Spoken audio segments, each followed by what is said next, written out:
Cocre apresenta 50 mais 1, a marca do tempo das conquistas, realizações, desafios e das atitudes que contribuem para que o outro se torne melhor.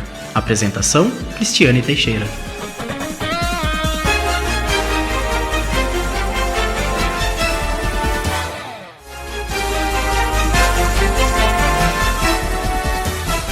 Pessoal, antes de apresentar a minha primeira especial convidada de hoje, quero agradecer à instituição financeira cooperativa Cocre e Super Cabelos Cosméticos. Bem, olha só, gente, hoje eu vou conversar com a cirurgiã, uma sumidade, referência cabeça e pescoço, mãe de 2 meninas, uma já é uma linda menina moça, presidente da Fundação Ilumina. Para mim e para muitos, um dos maiores nomes aqui de Piracicaba e região que tem uma forte representatividade no universo feminino, tanto do seu lado pessoal e profissional. Ela transborda força, determinação, coragem, luz, alegria e muita convicção. Uma mulher que não tem medo de sonhar e como sonha grande. E no decorrer da marca do seu tempo, 40 mais 8, ela vai diretamente ao encontro do propósito do programa, com suas atitudes que contribuem para que o outro e o mundo se torne melhor. Eu estou falando da doutora Adriana Brasil. Super bem-vinda, doutora Adriana. Minha querida amiga, todas as suas palavras eu te dedico, porque é tudo que você é.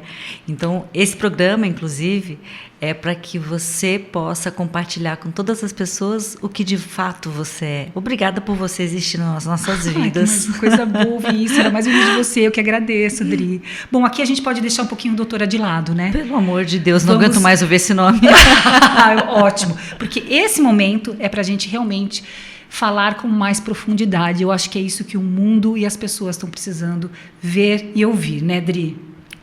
E olha só, você sempre participando da minha vida, em momentos muito especiais, e detalhe, sempre somando muito, você sabe. E hoje não poderia ser diferente, minha primeira convidada. Eu acredito que eu posso dizer que isso é um bom presságio, né? E se eu puder te trazer toda a sorte do mundo, você pode contar com ela. E dizem que eu dou muita sorte, viu? Eu sei, não tenho dúvida. Sou testemunha, viva, ocular, obrigada. Apesar que pessoas como você não precisam de sorte, minha querida. Trabalha, maravilhosa, brilhante. Então, obrigada, que esse programa te abra ainda mais portas pelo mundo afora. Amém. Porque você merece. Amém. Vamos juntas. Dri, e aí, como é que foi? Tudo bem? Como é que foi de feriado? Conseguiu dar uma parada? Pois é, menina, é tudo muito dinâmico. Você para, você caminha, você tem que estar com todas as portas abertas ao mesmo tempo, mas a contemplação ela é importante. Então, nesses feriados, a gente acaba conseguindo um pouquinho mais, respirar e contemplar. Isso sim, foi muito bom. Tá, bacana. Dri, o sucesso profissional, ele, no meu olhar, eu quero saber o seu, porque aqui a gente quer saber tudo, né, de como você chegou onde chegou e de que forma. E eu acredito que o sucesso profissional é consequência do que a gente constrói do lado de dentro da gente. Então, as pessoas têm muita curiosidade, porque você realmente é um fenômeno, assim, de uma pessoa que realiza, né, grandes projetos. Como é que você enxerga? Você concorda com isso? Cris, o meu pai morreu em janeiro. E muito cedo eu sempre achei que existia uma obrigação de ser quem eu realmente sou, de ser verdade, de ser legítima e de ser instrumento. Então, muito cedo meu pai me falava, então faça a sua obrigação. Na verdade, eu não acho nada disso que você falou extraordinário. Eu acho que isso é o que tem que ser feito. Eu acho que isso é o normal. Isso seria o ordinário, Esse né? É o ordinário. Verdadeiro. O verdadeiro, humano. Exatamente. E eu não me vejo numa posição de escolha. É como se eu não tivesse escolha. É o que eu tenho que fazer. Essa é a minha obrigação e não é mais que a minha obrigação. Então, eu acho sempre que o extraordinário está por vir. Então, eu vou fazendo, porque o extraordinário vai se apresentando. E a gente realmente vive em milagres, né? Toda a trajetória da Fundação Ilumina foi no fluxo, foi na onda, né? Foi surfando numa onda de milagres e de... Mais ou menos. Eu vi a dedicação, o comprometimento, a luta, e aí a vida responde, né? Mas eu acho que isso é o que a gente é mesmo, né, Cris? Eu não acho que isso seja nada demais, assim. me foi dada a grande oportunidade de nascer numa família que acreditava em mim. Eu acho que isso faz muita diferença nas nossas lideranças. Dentro da Fundação a gente tem um programa de educação, porque eu acho que falta essa liderança nos dias de hoje. Tem que ser um pulso forte mesmo de liderança. Meu pai e minha mãe, também hoje viva, foram pessoas que acreditaram muito e a mim e ao meu irmão, né, nos orientaram que é o caminho que tem que ser seguido. Então, é um único caminho. Não existem outros caminhos, porque se você vai fazer outra coisa, você não vai ser feliz também. Então, não me foi dada a oportunidade de ter muita dúvida. Olha, minha filha, meu pai era militar, né? Se é isso que você quer, faça isso. Eu gosto muito de contar uma história de quando eu prestei medicina. Prestei medicina com 16 anos. E meu pai... E eu fiquei desesperada, imagina. 1 ano a mais que a minha filha, Maria Clara. Claro. E eu sempre gostei de estudar, né? E meu pai falava assim, não... E eu falei, mas pai, são 170 pessoas para uma vaga. Ele falava assim, mas quantas vagas você precisa? Eu falei assim, eu preciso de uma. Ele falou assim, então, o problema não é seu, é dos outros, porque uma vaga é sua.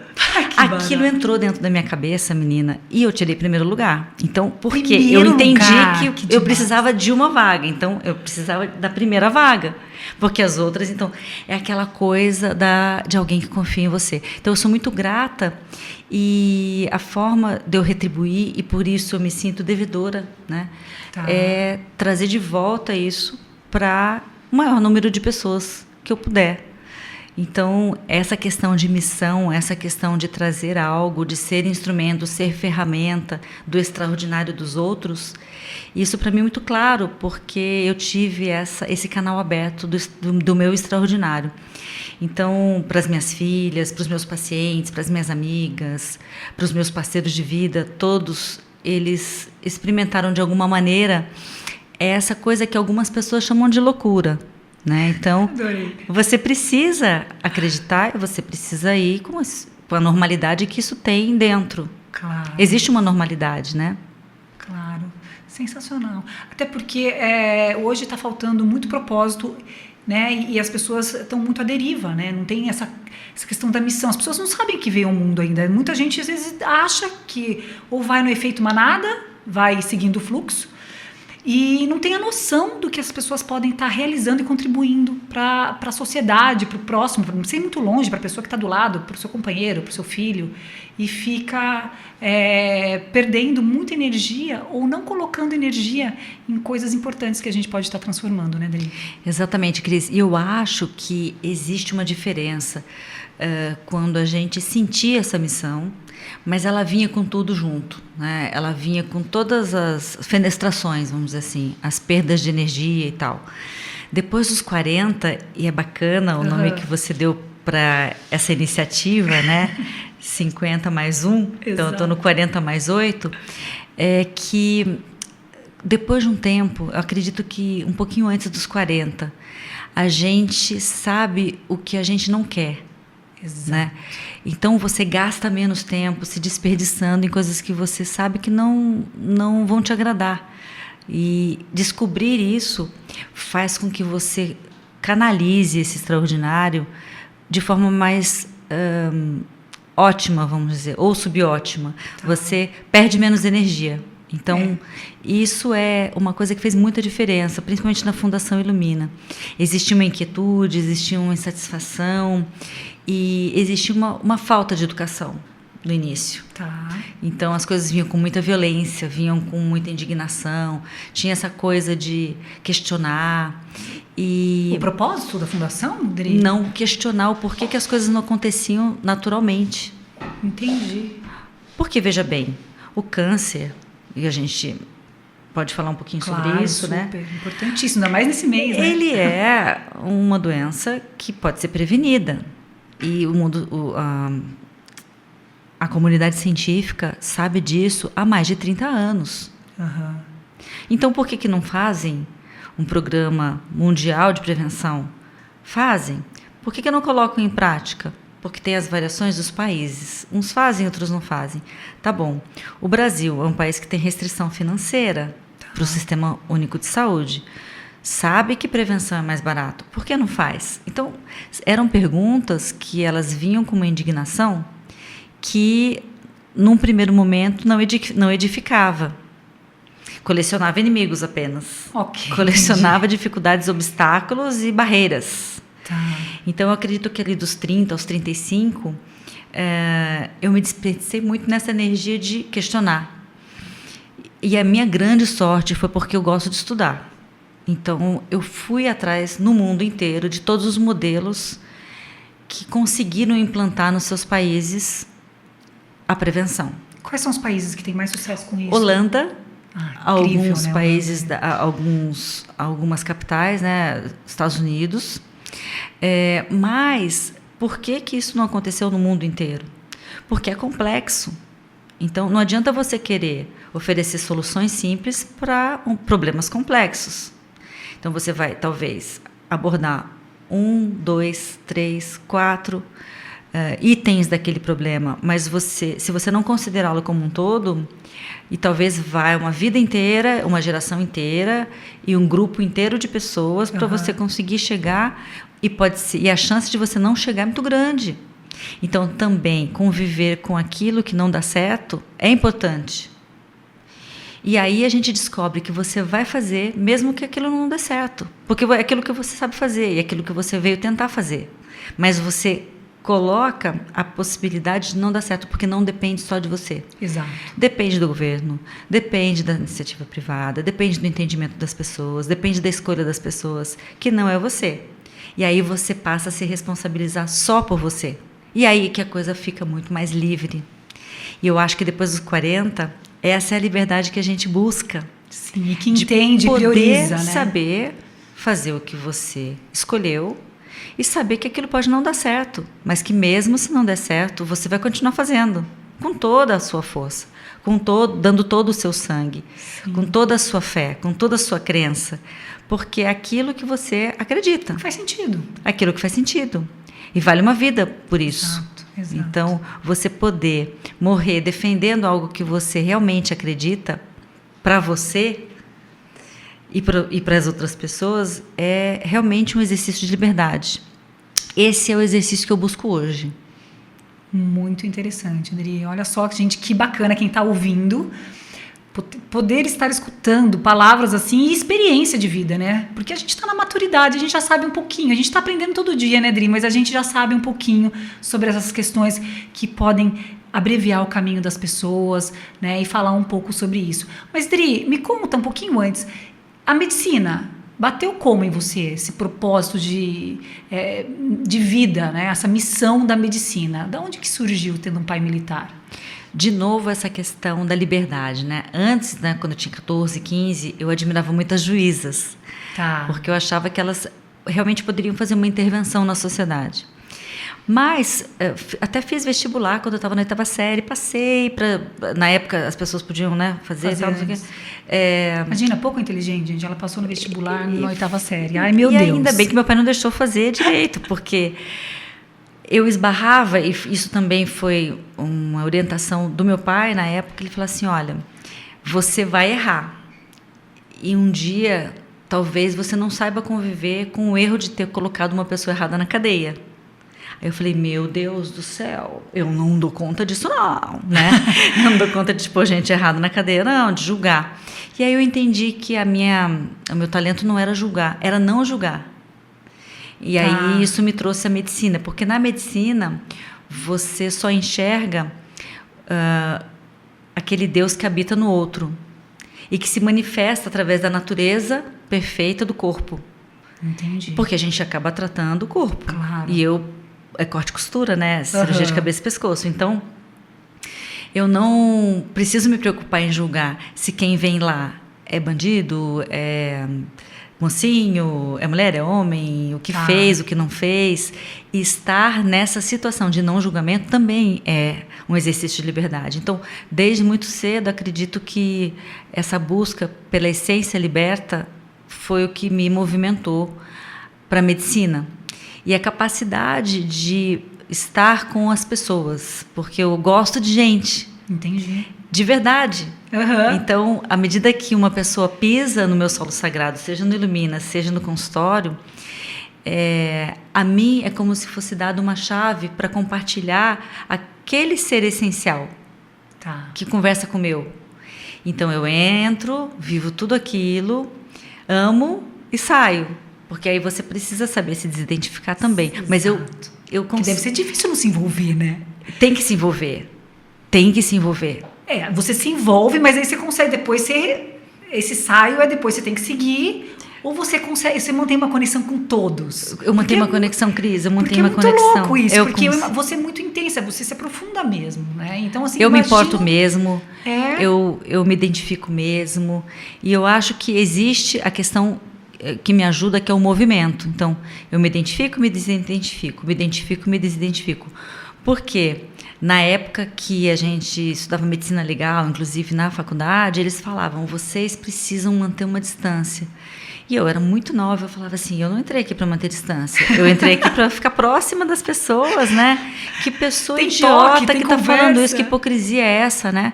E aí isso é muito comum ouvir mesmo, Dri. Muito comum. Bacana esse quebra de paradigma, você falar que você tem essa visada.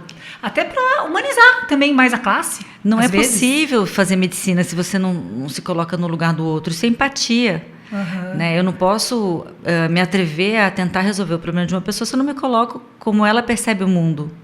Tá muito certo. fácil você fazer o que você acha melhor para você para o outro. Vai resolver para o outro? Não. Então, câncer nos dá essa riqueza de entrar e sair. Tá. E com a permissão da pessoa. E tem quem permita mais, tem quem permita menos. Mas, de qualquer maneira, você se doar 100% naquele momento faz diferença na vida daquela pessoa. Até quando você não indica um tratamento cirúrgico. Até quando você fala, olha, me colocando no seu lugar, eu acho que você não deve fazer nada. Eu já falei assim, câncer avançado, aquela pessoa mais fragilizada, ela vai ficar mais feliz o tempo que lhe resta sem tratamento nenhum. Já fiz isso. Então, hoje você tem uma área dentro da fundação que se chama cuidados paliativos. Tem outros caminhos, né? Priorizar os bons anos da vida, o bom viver e não o não morrer a qualquer custo. Então, porque nós todos morreremos, Exato. né? Eu tive essa oportunidade com meu pai. Quando meu pai morreu em janeiro, ele teve um AVC muito extenso e ele iria ficar numa situação muito ruim. E foi decidido isso, né? Até que ponto nós vamos, né? E eu tive a chance de morrer com ele, né? Na UTI. Olha então eu falei, então tá só. bom, eu não posso levar meu pai para minha casa, eu monto uma UTI na minha casa, mas eu posso ficar com ele aqui? E assim foi. Privilégio. Então, um morrer sentido e consentido, né? Então, até para isso a gente precisa incorporar conceitos na medicina que não são tão claros quando a gente estuda a medicina. Então, você precisa buscar isso, né? E quem lida com câncer tem que entender que o aprendizado está acima da cura. E essa é a filosofia da Fundação. O que eu posso aprender com isso? Como eu sou melhor através dessa experiência que me foi dada? E ela foi dada por Deus, seja lá ele qual representação tenha, né? Nós temos um departamento ecumênico, mas essa visão macro, essa visão panorâmica de vida, ela ajuda muito no tratamento. Então a gente tem os melhores resultados por conta dessa forma de perceber a vida e a morte. De tratar, né? De cuidar, de entender o próximo. Né? Não é ação e reação, não é só conteúdo, né? Realmente é um tratar, é um cuidado, né, Adri? Isso é super importante. O hospital lá é incrível, vocês pensaram em tudo, né? Todo esse processo humanizado, se você vai andando, você vai sentindo ali dentro. Foi realmente falo que é um joguinho de xadrez, tudo encaixou assim, né? Aquela coisinha que vai para dar um super resultado no final.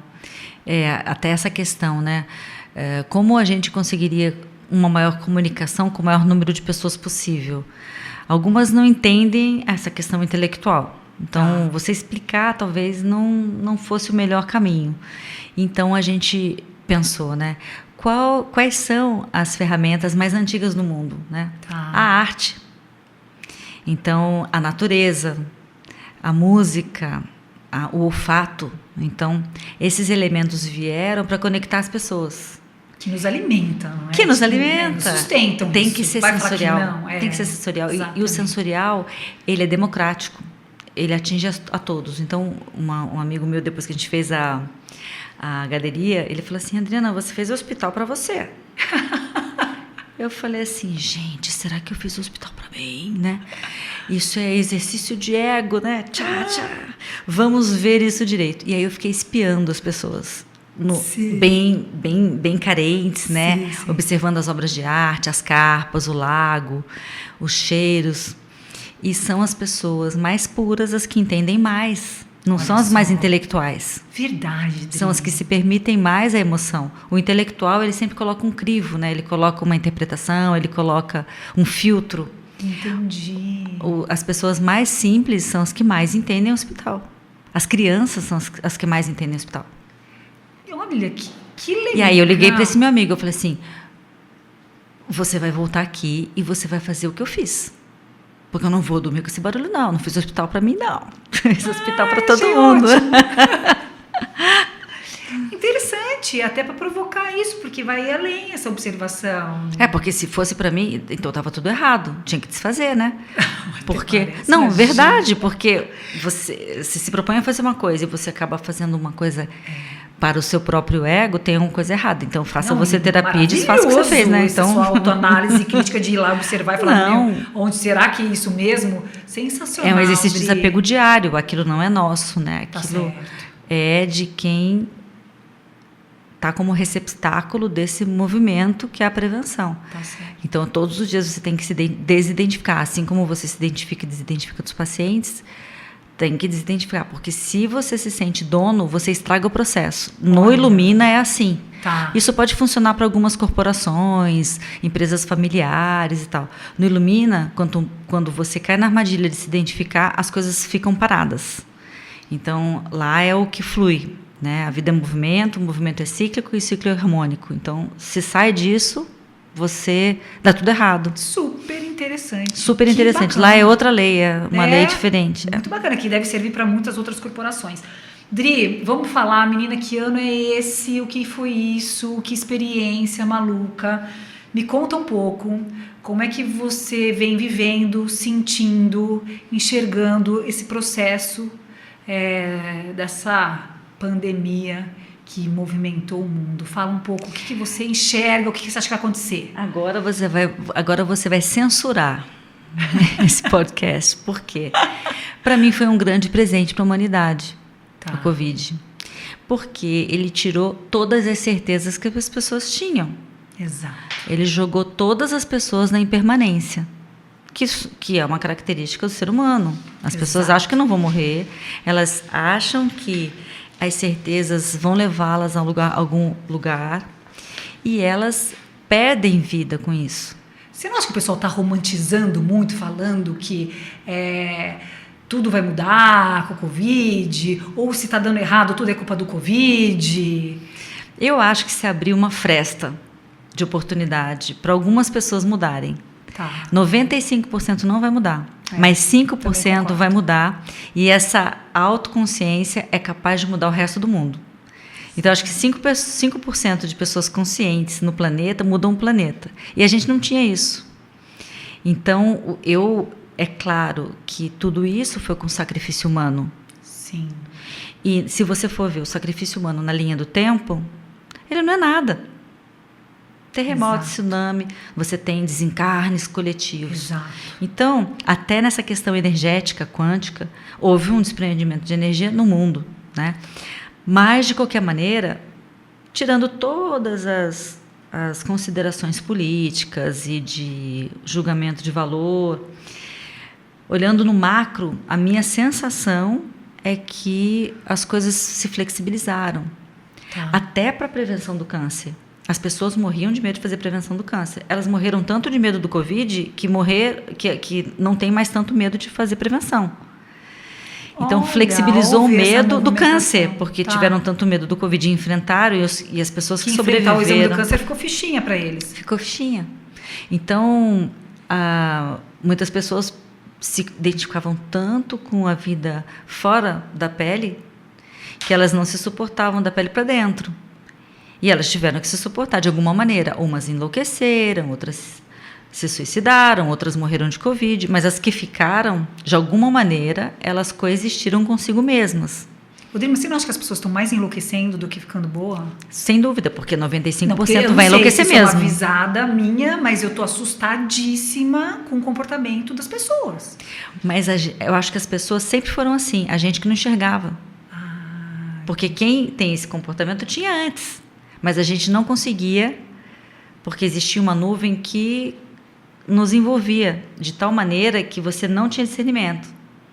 Então, hoje você fala, isso é uma loucura. Eu também faço, mas isso é uma loucura. Tá. Né? Ficar 3 horas no Instagram é uma loucura. Mas eu também faço. Mas eu sei que é uma loucura. Antes a gente fazia e achava normal. Tá. Então, por exemplo, a gente tem necessidade de sair, de confraternizar com as pessoas, não sei o quê. Então, você sabe que você tem essa necessidade. Mas você experimentou a privação dessa necessidade. Então, você se conhece também sem isso. Isso não era possível. Então, eu agradeci o Covid. Porque talvez eu não conseguisse parar da forma como eu parei. Talvez o Ilumina não tivesse chance de se reorganizar como teve. De colocar à prova os valores das pessoas lá dentro. Então, pessoas lá dentro surtaram, pessoas lá dentro enlouqueceram, pessoas lá dentro se contaminaram. Aconteceu de tudo. Né? E aí você conheceu as pessoas, claro, de verdade como elas eram. Exato, a gente teve a oportunidade, eu também senti isso, de conhecer as pessoas acabaram de alguma forma se mostrando antes da hora. Exatamente. Porque elas realmente são o que são. E eu acredito muito, Dri, que as pessoas que já vinham num processo de transformação são as que vão realmente fazer do limão uma limonada e vão melhorar. Agora, é muito difícil, às vezes, é mais difícil, eu acho, essa transformação devido a um trauma mundial, né? Porque a pessoa ela tem que mudar para o ressentimento, ela tem que mudar por raiva, porque né, o Covid atrapalhou alguma coisa, ou ela tem que mudar por um desempoderamento, né, do que aconteceu. Então, eu acho que é exatamente esse olhar, também eu pactuo com isso, que essa mudança ela vai vir para as pessoas, são poucas, que já vinham num processo interno de transformação com o tempo, valorizando a família, enxergando a importância do próximo, a importância de trabalhar de uma forma, enxergar os valores da vida, né, Dri? Ô, Cris, e a gente sentiu isso na pele.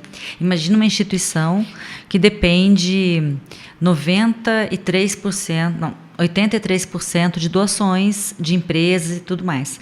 E, historicamente, a gente tinha apoio de grandes empresas, né? Então, quando você liga para uma pessoa e a pessoa é extremamente violenta com você, dizendo que não vai mais contribuir, onde já se viu ligar numa hora dessa, não sei o quê, de Covid, nós vamos suspender tudo.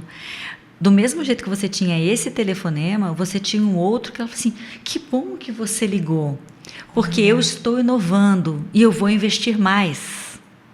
Eu quero ser mais solidário, eu vou colocar o meu dinheiro onde eu tenho certeza que vai ser feito algo diferente.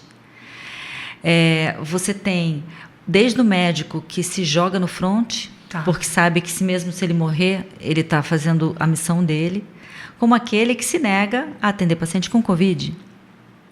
Não, nossa, deve ter cada história, né? Você tem pessoas que te propõem algo achando que você vai negar. Por exemplo, nos propuseram de nos tornarmos um hospital de Covid. O Marcos está aqui, não me deixa mentir sozinha. Lembro. Você comentou comigo que tinha grande chance. A resposta foi sim em 5 milissegundos. Claro, estamos à disposição da realidade. Se a realidade se apresenta nesse momento com a necessidade de retaguarda de hospital, sim. A equipe ficou branca, né? Porque ia dar muito trabalho e tudo mais. Em 10 dias a gente fez todo o orçamento, tudo para transformar o hospital em 33 leitos de UTI. Um monte. E a gente iria fazer em 10 dias isso. O que isso gerou? Um excelente relacionamento. O Einstein, que é um hospital parceiro, nos ajudou a fazer orçamento. Isso só estreitou os laços de quem estava à disposição da realidade. Isso só nos fez bem. Nos colocamos à disposição e, na hora, falamos, não vai precisar mais. Porque não precisou, graças a Deus. Mas estávamos à disposição, sim. E estávamos a serviço da necessidade da realidade. Então, essa é a nossa postura. Claro. Né? Fronte de batalha, né? E aí você vai encontrar quem é assim. Então, todas as pessoas de todos os segmentos que são assim, que se colocam à disposição, se apresentaram. Se apresentar é bem isso, né? Se apresentaram. E aquelas que não se apresentaram, elas geraram compaixão. Porque é nítido o quanto essas pessoas sofreram, o quanto essas empresas sofreram com a dificuldade de flexibilizar, com a rigidez.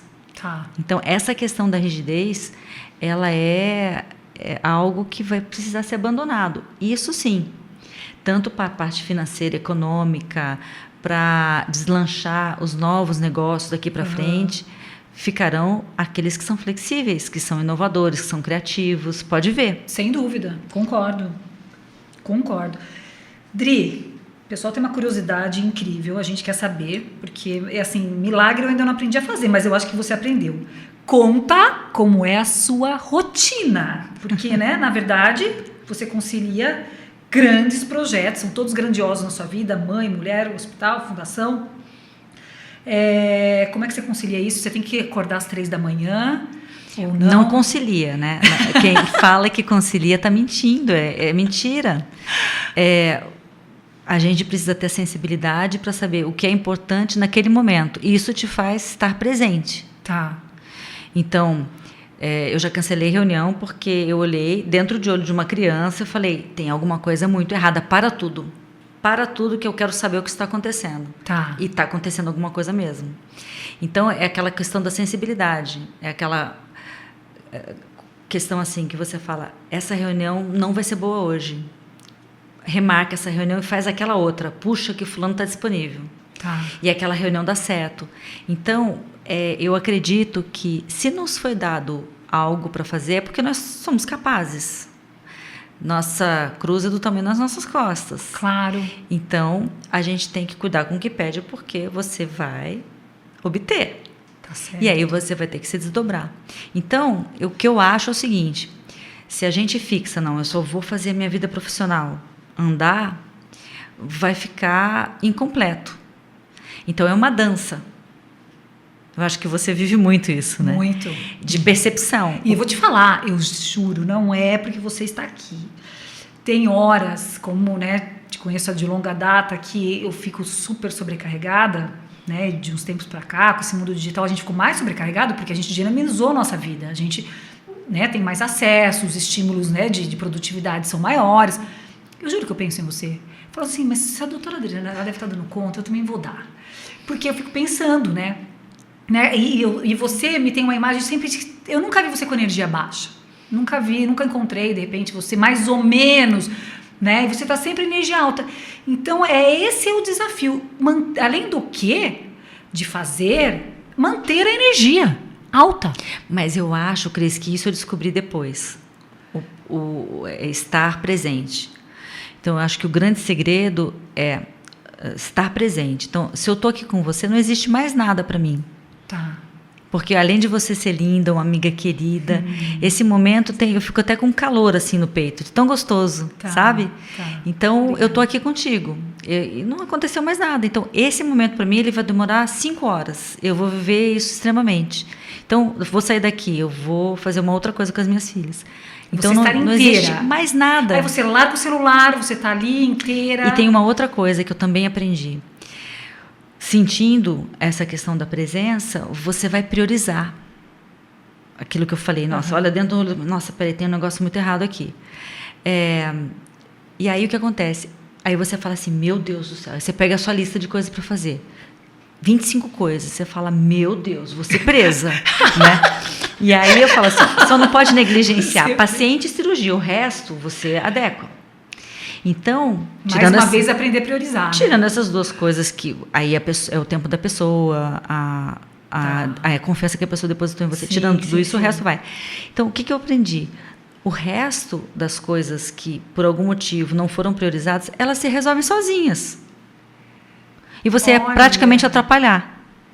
E a vida não para, no final Não dá para. tudo certo. E aí no dia seguinte você fala, eu vou fazer amanhã. E quando você pega a lista de coisas, alguém resolveu, alguma coisa se encaixou, mundo não acabou, surgiu porque não executou. alguma novidade ali que você teria errado se você tivesse priorizado aquilo, e aí vai. Não é assim? Sim, concordo. Então, a grande maioria das coisas estão É difícil no colo. desapegar, porque Exato. a gente quer controlar tudo, né, Adri? A gente quer manter o A controle. gente está no colo de Deus, todo mundo está no colo de Deus, e eu acho que o que me reforçou essa postura nos últimos 10 anos foi a meditação.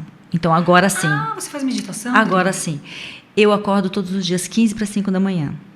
Que hora você dorme, Adri? Aí eu vou dormir tarde também, meia-noite, e às vezes eu acordo no meio da noite. Mas Você aí não tem sono, são Adri? períodos, tenho sono, tenho Mas muito você sono. acorda 15 para 5, mesmo com sono, você fala... eu vou- Porque não acordar vai me dar mais sono. Porque 15 para 5 ninguém vai te ligar. Mas esse negócio de dormir pouco em relação à saúde, né? Você Terrível. médica. É ruim mesmo? Terrível. Tem que dormir pelo menos as tantas horas? Tem as variações, tem gente que precisa de 5, 6, 7, 8 horas. Tá, Eu preciso de umas 7, eu durmo umas 5. tá. Então você precisa Horas. ajustar isso. Seria o seu desafio do momento. Meu desafio do momento. Só que existe uma notícia boa. Tá. Quem dorme menos do que deveria pode repor no fim de semana. Ah, pode? Eu não Pode. sabia Funciona. disso. Funciona. Então, se me faltam 5 horas, eu durmo à tarde no sábado.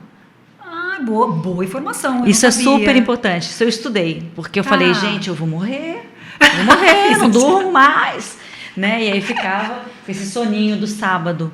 E aí eu dormia o sábado, aí fico zerada no domingo, aí começa tudo de novo. Então, assim, mas existe um negócio que é o seguinte, cada um na sua linguagem, Aham. tem milhares de técnicas, né? Tá. Eu não saberia listá-las todas, mas a questão de fazer um movimento de meditação e de ter mais ou menos 1 hora de contemplação por dia, você estabelecendo quais são as suas decisões, faz toda a diferença. Uau. Então, Gente, que demais. se Conteúdo maravilhoso. se essa listinha da decisão não entra até 6 horas da manhã, a lista dos outros vai entrar. E aí você vai fazer tudo o que você não quer no dia. Então, isso eu aprendi. Eu tenho que acordar cedo porque eu tenho que fazer a diretriz. Hoje isso vai acontecer. Então, eu preciso me concentrar nisso. Pode ser um filho, pode ser um marido, pode ser alguma coisa do Ilumina, pode ser uma amiga, pode ser uma viagem. Mas, olha, isso aqui é o que está... Então, você precisa se sensibilizar, né? Tá, claro. Com o que é preciso e se colocar à disposição daquilo que é preciso. Aí você vai fazer aquilo. Então, o seu dia ele tem uma missão. É como se fosse uma micromissão dentro da missão. Então, só que você precisa se sensibilizar, senão... Então, isso tem que ser muito cedo, porque o mundo está dormindo. É. Thalitinha que fala isso pra mim, né? Thalitinha, ela fala, Cris, de vez em quando acorda umas 3 da manhã e faz uma oração. A gente conversa muito, a gente troca muito, a gente só não trabalha. E aí, imagina, né? A gente tá junto aí há 13 anos, então a gente tem uma história de vida. E ela comentou mesmo essa questão da energia da madrugada, do muito cedo, né? Que funciona mesmo, né, Dri? Exato. E outra coisa, se você acordou 3 horas da manhã, é porque você tem que fazer alguma coisa. Então, eu, às vezes, acordo muito, 2h30, 3 horas da manhã. E aí, cheio de ideia, não adianta tentar dormir. Senta no computador, escreve, vai fazer outras coisas. E depois você vai ter um momento que, incrivelmente, vai se abrir uma janela de sono maravilhosa que vai te devolver tudo. Porque está tudo certo. Tá. Acreditar que está tudo certo. Existe uma inteligência muito imperiosa do universo, de Deus, né? Que se você se coloca, olha, eu me coloco, eu estou exausta, estou morrendo de sono, mas é isso que temos para fazer, então vamos fazer. Aí no dia seguinte você dorme, por exemplo, das 6 às 7, aí zerou. E aí vai. Ai, né? Incrível! Essa mulher é incrível, eu adoro. Eu vou ficar inventando um monte de programa para convidar você para a gente bater papo. Cris. Odri, agora vamos falar um pouco de vidas, né? Vidas quer dizer pessoas, amor. Somos 2 mulheres divorciadas, né? Super divorciadas. Super divorciadas. Então é bacana, Multidivorciadas. porque tem muita mulher que é divorciada, tem muita mulher que não tem coragem de ser, e eu acho que aqui vale, né? A gente não está levantando bandeira nenhuma, mas vale pra gente compartilhar aí esses nossos medos e as nossas coragens também, né? Você acha que os relacionamentos, pode-se dizer, ser uma das aventuras mais desafiadoras e arriscadas nessa nossa trajetória de vida? Cris, eu acho que o casamento, ele é uma escolha. Estar casado é uma escolha, porque ele tem que ser construído dia a dia. Sim. Não é uma coisa que ensinaram pra gente que nasce pronto, que tem uma alma gêmea, que desce num cavalo branco. Eu me casei 4 vezes, né? Estou no 4º casamento. Tá. Então, eu posso dizer bastante sobre isso. Ótimo, ótimo. Então, coisa boa. Experiência é tudo na vida. O que eu acho é que o que a gente não pode ser, e é o que eu realmente, para mim, não serve, é essa questão de fazer de conta que tá bom. Né? Então, eu vejo uma tolerância muito grande nas pessoas nesse aspecto. E eu admiro, porque são, vamos dizer assim, coexistências pacíficas estranhas. Né? Então, bonito. Ficou são coexistências assim. Então, a vida precisa valer a pena. Né? Ela precisa ser. Você precisa ficar melhor casado do que solteiro, vamos dizer assim. Né? A pessoa precisa, e você precisa agregar. Então, há de se construir algo maior do que 2. Então, 1 mais 1 é muito mais que 2. Sim. Se for para ser 2, então essa conta fica com 1, né? Exato. Então, eu acho que nós temos muito isso em comum, né? De Exato. buscar essa questão do compartilhamento real, da questão da verdade, da questão da não hipocrisia, da questão de você poder ser você mesmo. Exato. Apesar de todos os defeitos que a gente tem, não são poucos, né? Eu sou muito difícil, sou uma pessoa muito difícil. Quem então, não tem defeito dele. Mas eu acho que esse compromisso com essa questão legítima, ela traz essa, vamos dizer, flexibilidade no sentido de não estou comprometida com a instituição. Eu estou comprometida com o que se tem do relacionamento verdadeiramente, né? Então, porque o que eu vejo dos casamentos é muito a questão do comprometimento com a instituição casamento, com né? o protocolo social. Porque existe um preço, Cris. Opa, existe um preço, existe um preço, existe preconceito, e eu vou te falar, existe um medo. Inclusive, me conta, porque encerrar ciclo não é fácil. Como é que você lida com os seus medos, né? Porque a gente precisa ter coragem de enfrentar de novo o mundo, porque a gente acaba se arriscando, conhecer outras pessoas. Acredito que todo mundo que passa na nossa vida deixou alguma marca de evolução, de aprendizado, tudo é válido. Mas como é que você lida com esse medo de encerrar ciclo? Porque eu também, eu acho... Dri, você falou que você casou 4 vezes, né?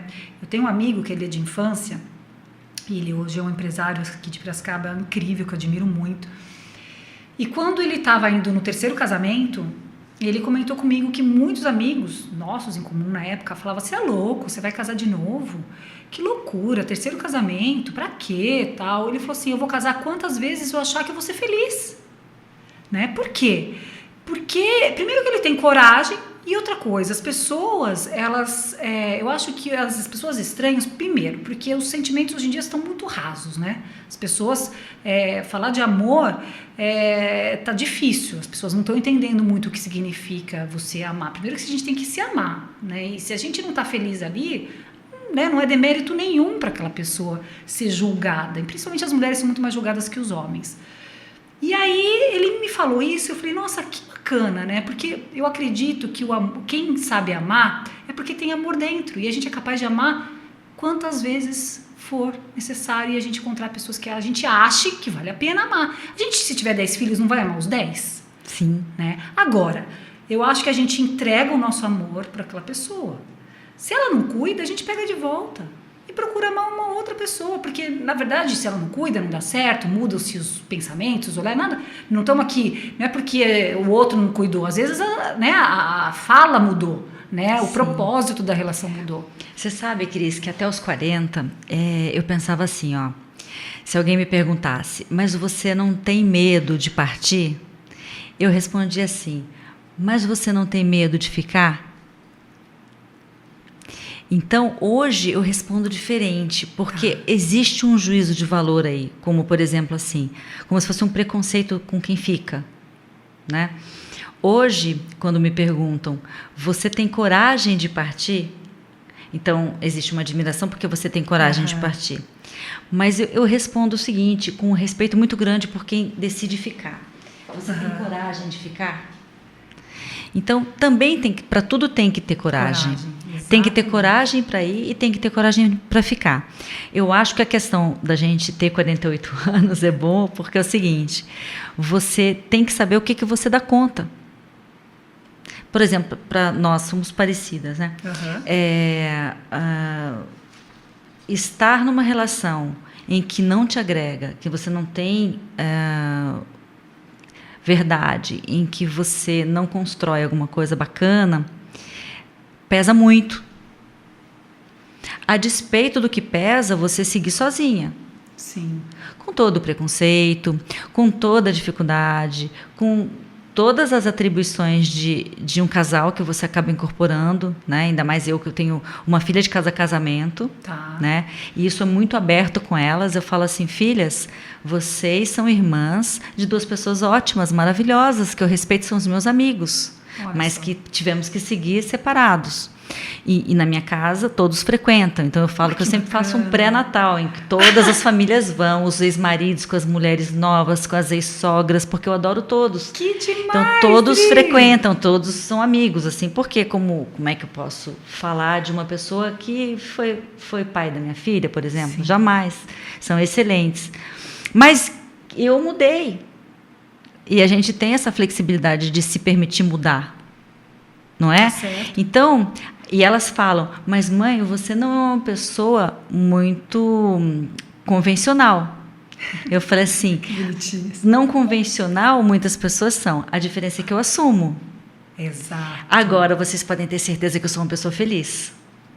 Que é o que importa para os nossos filhos. E eu acho que vocês vão ganhar com toda essa diversidade. Né? Então, existe uma coisa difícil, mas existe uma beleza também. Então, na maçã, você vai precisar escolher que lado você vê. Exato. Eu vejo uma diversidade interessante, né?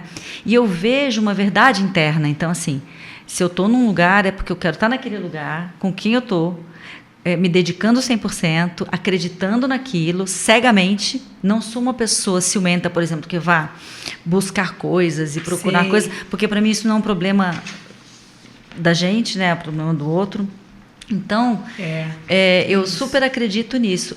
O que você dá conta. Então, eu também admiro quem tem coragem de ficar hoje. Tá. Né? Tem que ter coragem para fazer as duas coisas. Todo mundo tem que admirar, porque aí às vezes gera menos julgamento e menos preconceito com as decisões. O calo sabe quem tem o calo, não tem jeito, né? Exato. Como se quem tivesse num casamento de 30 anos fosse melhor do que aquela pessoa que de repente, né, tem uma história diferente, não dentro desse protocolo. Então eu acho que desmistificar isso ainda é bacana. As mulheres, muitas que às vezes têm medo e nos seguem, né, acham curioso às vezes, né, a forma como a gente lida. De repente a gente está ali amando uma pessoa, vivendo uma história bacana e de repente termina, as pessoas se surpreendem, mas nossa, terminou, né? As pessoas têm curiosidade, daí às vezes acham, nossa, mas está amando de novo? Sim, a gente ama mesmo, porque a gente tem muito amor dentro da gente, né? Essa que é a verdadeira realidade, a entrega. Claro, né? Estar aberto, né, para tudo que for bom, tudo que te agregar. Exato. No caminho. E eu também, nesse ponto, eu acredito que existe uma mão de Deus nisso, né? Que te coloca as pessoas certas no teu caminho, na hora que você está aberto para aquela experiência. Então, é uma escolha atrás da outra. O que eu só não permito, e aí eu sou bem radical, é essa questão os relacionamentos abusivos. Então, se existe uma que eu ainda quero falar mensagem por aqui, porque, meu Deus, como tem história, né, Dri? Sem a mulher se conhecer, ela não tem como não permitir algo que faz mal a ela. Sim. Então, ela precisa se conhecer. Eu tenho muitas amigas que você as vê se consumindo, né? Então, por exemplo, quando eu converso contigo, eu vejo que você está no teu potencial máximo, né? É diferente, por exemplo, você vai conversar com uma amiga que está lá, embotada, então, e aí você pergunta, mas o que está acontecendo? A pessoa também não sabe. Então, não percebe, né, que ela está no exatamente, porque todo mundo Exato, pode ter uma crise, uma coisa. A questão é quanto tempo você fica na crise. não é? Exatamente. Eu sempre vejo pelo lado bom, adoro crise, porque sempre você vai sair melhor, você tem a chance de sair melhor do que você estava, porque sem crise você fica, se estava ruim, continua ruim. A crise te traz a possibilidade de ficar super bom. Exato. Né? Então eu sempre vou olhar para o super bom. Eu tenho uma crise, tenho um super bom, mas você tem que identificar a crise. Aí a pessoa às vezes não identifica a crise, vai entristecendo, emborrecendo. Exato, perdendo a luz. Ai, Dri, que coisa boa. O papo fluiu maravilhosamente, não poderia ser diferente, foi delícia. Ótimo. Agora, uma marca aqui do podcast, do convidado da semana, é encerrar com uma frase que marcou sua vida, o que você acha que possa contribuir muito nesse momento. Menina, você me falou que eu ia ter que achar essa frase. Eu teria uma meia dúzia, mas eu acho que para falar dessa questão do que virou a chave, foi quando eu te falei que a gente esbravejava e tal, muito brava, não sei o quê, muito agitada, inquieta e tal. Quando eu li essa frase, é uma frase muito conhecida do Mahatma Gandhi, né, que se chama, a frase é assim, mais ou menos: você tem que se transformar na mudança que você quer ver. Uau. Então, quando isso entrou em mim, eu falei assim, peraí, eu não sou a mudança que eu quero ver. Essa raiva não pertence a essa mudança, essa coisa belicosa não pertence, né? É um movimento amoroso, é um movimento de agregar, de construção, de ajudar, de extraordinário, de superação, né? Então, o que em mim eu preciso limpar? Isso foi mais ou menos uns 35, 37 anos, quase nos 40. Então, depois disso, quando as coisas estão difíceis, eu penso muito nessa frase, né? Você tem que se transformar na mudança que você vê. Olha, tá ruim? Aprende. Tá bom, aproveita. Né? Então, exatamente. Eu acho que essa frase do Gandhi, ela é super legal. E no Ilumina é isso, todo dia. Eu preciso me transformar no que eu quero ver. Gente, senão é mentira. Anotem, né? Aí. Olha, quem começou a escutar aqui o podcast, acho bacana, porque vão vir frases incríveis e a gente começou já com essa frase, que realmente diz muito. E a gente pensando assim, a gente consegue fazer alguma movimentação já diferente. Começa da gente, né, Dri? O resto você não vai mudar, então é melhor você se ocupar de você, por enquanto. Exatamente. Mas agora eu tenho uma surpresa para falar para você. Quero agradecer a instituição financeira cooperativa Cocre, Super Cabelos Cosméticos, e a Carol Ribeiro, das Super Cabelos. Deixou aqui um brinde para você. Nossa. Tá aí, ó, pode já pegar. Mas tem mais uma coisa incrível que a Carol mandou falar para você, Marcos, que nesse mês de outubro e nesse mês de novembro, adoro, os produtos que inclusive é um lançamento da Carol Ribeiro, uma marca dela, que serão vendidos da marca Slim na Super Cabelos, na loja, 20% das vendas vão ser revertidas para o hospital. Eu não acredito. Isso, juro. Que linda. Ela vai ter que ir lá. Exato. Ela vai ter que ir lá para eu dar um abraço. Com Covid e tudo nela. Não quero nem saber. Adorei. Que legal. Olha que bacana. A gente encerra com muito obrigada, com vários presentes, Carol, né, que delícia. Transborda para o hospital. Então, o pessoal, né, quiser participar, colaborar, pode estar indo lá na Super Cabelos. Na verdade, independente, se fosse uma campanha off, o que ela já está vendendo, inclusive do mês de outubro, final do mês, 20%, ela já vai reverter para o hospital. Meu Deus, que bênção. No novembro também. E aí a gente conversa aí para ver com quem que fala e tal. Então, esse é um presente que a gente já começa com essa bênção. É um carinho para a cabeça dessas mulheres que estão perdendo os cabelos, né? Exatamente. E a Carol é incrível, uma empresária que tem uma visada aí de inovação, de um posicionamento no mercado. A loja dela é na Avenida Carlos Botelho. Vale a pena, os produtos são bem legais. E detalhe, né? Vai além, é o que a gente falou, né? Além de produzir, trabalhar, tá ligada, né, em olhar para o próximo. Mundo. Então, eu falo que ninguém, é o que você falou, as pessoas se apresentam, ninguém é por acaso, né? Uma pessoa que pactua de um programa desse, que entende do valor de colaborar, acaba sempre você fazendo vê mais. Numa retomada, né, dessas, que as pessoas estão mais preocupadas em sobreviver. Exato. Uma iniciativa dessa é exatamente o que a gente está falando.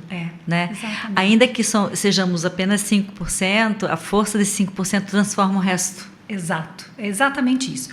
Bom, gente, o 50+1 volta na próxima semana. E você também que estiver aqui ouvindo pode participar, indicar quem você gostaria de ouvir, pode entrar no meu Instagram, cris.trinova ou hub.trinova. E eu espero vocês semana que vem. Um abraço, obrigada, Adri, novamente. Muito obrigada, Cris. Amei, eu sensacional. adoro ficar Conte com você, mais, me chama mais que eu venho. Pode deixar. Gente, beijo e até mais. Cocre apresenta 50 mais 1, a marca do tempo das conquistas, realizações, desafios e das atitudes que contribuem para que o outro se torne melhor. Apresentação: Cristiane Teixeira.